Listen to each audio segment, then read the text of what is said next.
Good evening, dear classmates, Betty and Professor Liu. We're group 2, and our topic is preference. Once we talk about preference, what will come into your brain? Indifference curve, convexity, or marginal rate of substitution. If you have no impression about these concepts, that means you need to review them as soon as possible because next week we will have the midterm examination. But today we don't want to talk about these concepts because they are too boring, and we want to talk about something interesting. So let's talk about music. Professor Liu, which one do you like best among these three types of music? Pop one? Yeah, lucky, because I like it too. So, but some of you may like other types. So here comes the question. What is the reason behind our preference choices? Does it mean that Professor Liu and I have similar characteristics and hobbies, or some other unknown factors? And today our target is to figure out what are the factors that can impact our preference choices and how is this process going to development. And our contents are divided into two sections. First part, we'll do a cross-section data analysis from three aspects. And then considering that people's preference can be changed as time goes by. So we'll also do a time series data analysis and we'll get some conclusions. We believe that our conclusions will help you to figure out the characteristics according to what types of music Professor Liu like to listen. Officer, my name is Guo Xiankang. Okay, my name is Xiao Zhuxi, and we found that two amazing professors studied the lifestyle correlates of music preference, published in a book, Psychology of Music. And in the study, the 2,532 participants live and work in various places in the UK were investigated. And the questionnaire was conducted through, the study was conducted through a questionnaire with 35 different music styles in the beginning, but only 18 of them are available because of the sample size. And using cross-sectional data, multivariable regression, chi-square, and f-test, the study shows some interesting results. And first, I will share you with some results about relationships, beliefs, and the crime.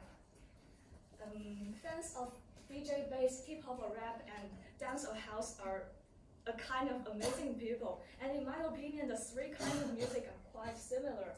To give you a rough idea of it, let's listen to a popular dance or house.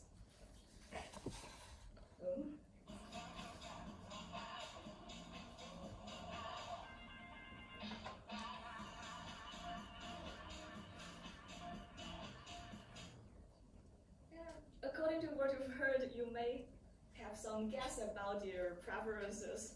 And let's look the study of the results. For relationships, fans of the three types of music are least likely to be currently married. And meanwhile, they are least likely to hold some liberal beliefs, such as increased taxation to pay for public services, exploitation of alternative energy sources, and so on, so on. For the crimes, there are two interesting findings. First, fans of the three kinds of music stand out much more when considering whether they have ever committed an arrestable act. And meanwhile, they had tried the widest range of drugs. In summary, although the real lifestyle depends on individuals, it's also interesting that fans of the three music styles showed liberal evidence, yet occasionally anti-social lifestyle and beliefs.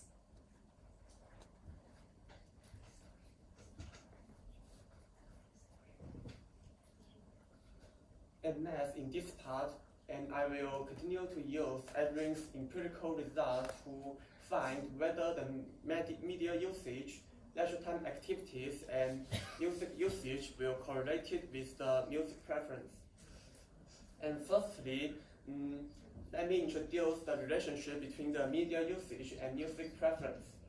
And in this part, the author implied the chi-square test to test the significant level, and they make a hypothesis that there exists no significant difference between these two sections.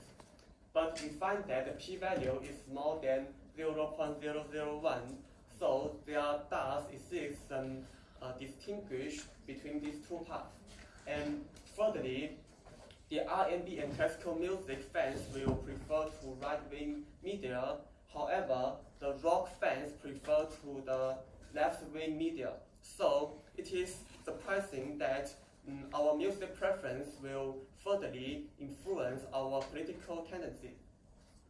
And in the leisure time activity sessions, we also use the F-test and find a positive and significant correlation between these two variables.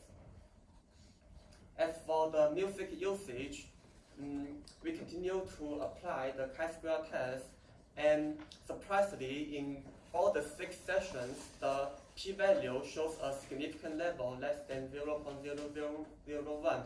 And it does make sense because the place we are going to listen to music will largely depended on our music preference and our personality.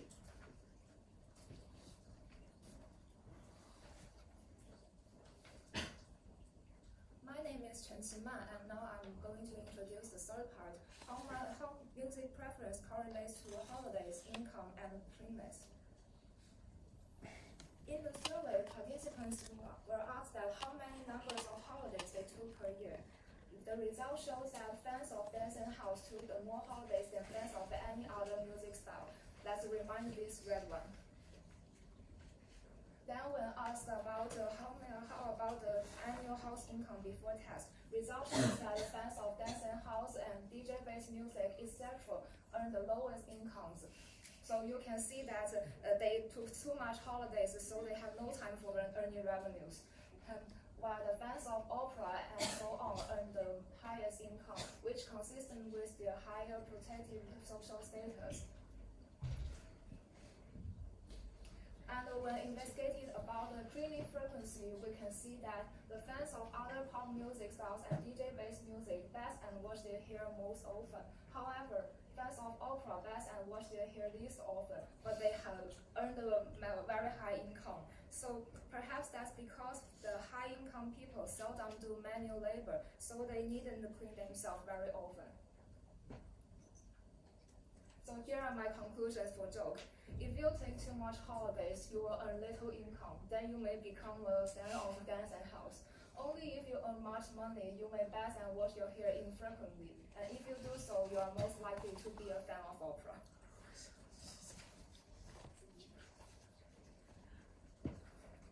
Hi guys, my name is Chen Eqi. What my teammates trying to do is they are trying to explore musical preference in terms of different variables in a certain period. But in my part, I'm trying to explore the musical preference of people. They would change according to times when the society economic environment is changing. So basically, I look up for some research, and basically they will hypothesize that during times of economic hardship and threat, songs with more meaningful themes will be more popular. So you will probably ask, how does the popular song, the definition come from? So basically, the author of the paper, they select songs from 19th centuries to 20th centuries from Billboard. They have a #1 year top music in Billboard. So they define this one as the popular music. And also, you will probably ask what kind of music will have meaningful themes. So they define this with many characteristics. Like you talk about the society things, and the duration of the song will be pretty long because you have more time to talk about the things in the songs. So basically, based on these two definitions, the author tried to use a method called GHTM. They covered some rates like marriage rates, divorce rates, and even birth rates to measure the society of America is going through a hard time or in a good time. So when we look up and they try to run a regression, and the results show that those music with long duration and meaningful and comfortable, they have a positive relationship with the tough time of American society, so which measure in the GHTM.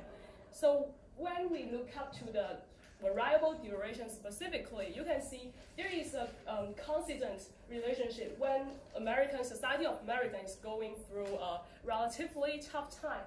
People prefer to listen to those songs with more long duration.